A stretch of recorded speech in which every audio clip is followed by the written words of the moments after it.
In this video, I will discuss step by step on how you could buy a BTO, starting from eligibility, how to apply for HFE letter, how the ballot system works, how to decide between getting an HDB or bank loan, and how to select a unit if you are lucky enough to get a queue number. First of all, let's talk about eligibility. Are you even eligible to buy an HDB BTO flat? To be eligible for an HDB BTO flat, applicants generally need to be at least 21 years old, Singapore citizen, and form a family nucleus. It could be married couples, with or without children, or with parents. You can also apply with your fiance, but note that you need to solemnize your marriage within 3 months from the completion of the flat purchase. HDB may request for a copy of your marriage certificate for verification. For singles, the minimum age is 35 if you are not married or divorced, and they can only apply for two-room flexi flats. But if you are an orphan, single parent, or widowed, then you only need to be at least 21 years old. Widowed here means that your marriage ended because your spouse passed away, so it's different from being divorced. Regarding citizenship, obviously at least one applicant must be a Singapore citizen, and the other can be either citizen or permanent resident if you apply as a family nucleus or a couple. Income ceilings do exist. Applicants must meet specific income requirements which vary depending on the flat type and location. For example, to apply for two-room flexi, the monthly income ceiling is $7,000, but to apply for 3-room, 4-room, or 5-room flats, couples or family total monthly income ceiling is $14,000. But if buying with extended or multi-generation family, the monthly income ceiling is $21,000. Note that applicants and occupiers must not own any private property, whether it is in Singapore or overseas, or have disposed of any within the last 30 months. Please see more details on eligibility on the HDB website as they have more information there. The next step is to apply for an HDB flat eligibility letter or HFE letter. Nowadays, before you apply for BTO or resale HDB, you are required to first apply for an HDB flat eligibility letter through the HDB flat portal by using your SingPass. This letter will clarify whether you are eligible to buy a flat, apply for the enhanced CPF housing grant, and take up an HDB or bank loan based on your data.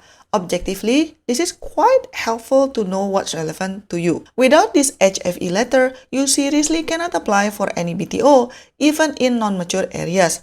The watch out is, the queue to process an HFE letter can get long, especially if there is an upcoming BTO or SBF sales launch. It may take about a month for HFE letter to be issued after receipt of your application and supporting documents, but again, it could be longer during peak periods or if your documents have a lot of issues, so try to apply as early as you can. Once you got it, the HFE letter itself is valid for 9 months from the date of issue. So, if you are thinking to apply for a flat, even if you are not sure yet, just apply for HFE as soon as you can. It's better to have it ready rather than panic once the BTO or SBF sales week has started. Now let's talk about how do you apply for a BTO itself. Currently, BTO project launches only 3 times per year. It is typically only opens for about 1 week each time, and HDB only announced the month of the launch in advance, but unfortunately not the exact date, so it's best to always keep checking the news outlet and keep yourself updated. Once the application period is open, there's actually no point to apply as early as possible because the ballot system doesn't work as first come first served basis. The tips that I got from different sources is actually to wait towards the end of the sales week so you can monitor based on the application rate which project has lower competition and that you are still interested in. So for example, if you really want to buy in a mature town and it's flexible whether to buy in town A or town B, then just wait towards the end and see which one got the lower application rate, then apply for that town. As a refresher, if the application rate is showing as 3.7 for example, that means more than 3 applicants are eyeing for 1 unit for that type in that town. So the lower the application rate is, the better. The application rate report is available online and updated on daily basis, so just search by HDB application rate with the month and the year of the BTO launch and you should be able to find it easily. In general, non-mature areas tend to have lower application rate, which means you will have a bigger chance of getting a flat there. Once you have decided on which town you want to apply to, pay a $10 application fee to ballot for it during the BTO application window. It will take about 2 months to know whether your application is successful or not. To set your expectation, balloting for an HDB flat is a combination between your situation and luck. For example, if you are first-timer families with 3 kids, on paper, you will have a higher chance in getting a flat versus a single person, just based on the number of the flat allocation, additional ballot chances, etc. While some people get it on the first or second try, there are cases reported where couples tried more than 7 times to no avail. By the way, nowadays you can only apply for the flat type and town, but you cannot apply for a specific project. So for example, let's say there are 2 projects launched in Bukit Merah town. You can only pick 4-room Bukit Merah, but you cannot apply for a specific project in advance. If let's say you are lucky enough to get a decent queue number, the next thing you have to figure out is how to finance for the flat. This is of course assuming that you don't have enough cash to cover for everything, then you'll need a mortgage loan. You have to choose whether you want to get an HDB loan or a bank loan. First-timers typically go for an HDB loan since the down payment amount for HDB requires is less. But if you have enough savings, you can consider taking a bank loan. You can consider the interest rates, packages, etc. and compare it with HDB loans. I think another thing you should consider is how stable is your family's financial and income sources. If you are unsure, just take the loan from HDB because it is more conservative to do it that way. Why?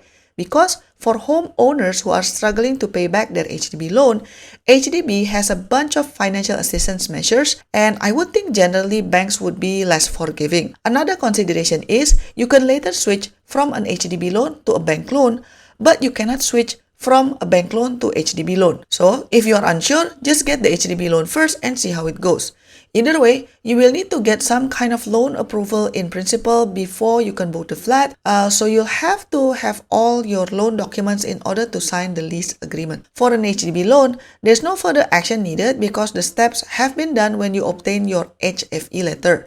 The letter will tell you how much money HDB is willing to loan you. On the other hand, if you are planning to take a bank loan, then you should apply to get an in-principle approval or AIP letter from the bank. The documents required to apply for a mortgage loan can be slightly different from bank to bank, but in general, typically you will be required to provide these documents. Feel free to screenshot if you want to see more details.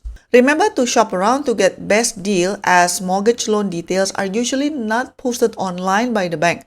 There are also third parties who can help you to source for the best mortgage loan. Since this video is not sponsored, I'm not going to name names, but you can easily Google for their service. For those who are lucky enough to get a queue number, typically they will start to get called in to select a unit about a month after the release of the ballot results.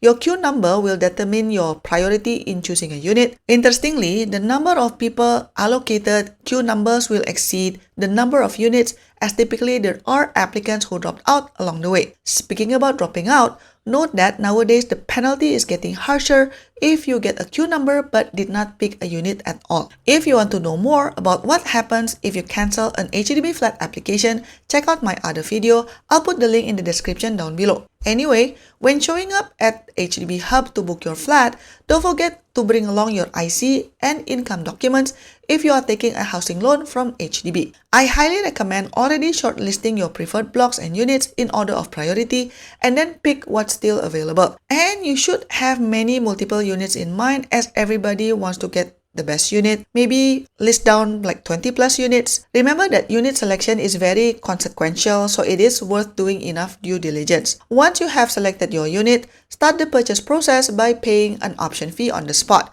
By securing the option to purchase or OTP, you get the right to purchase your flat. The amount which you have to pay depends on your flat type. Note that payment can only be made via nets and cannot be made by credit card or cash.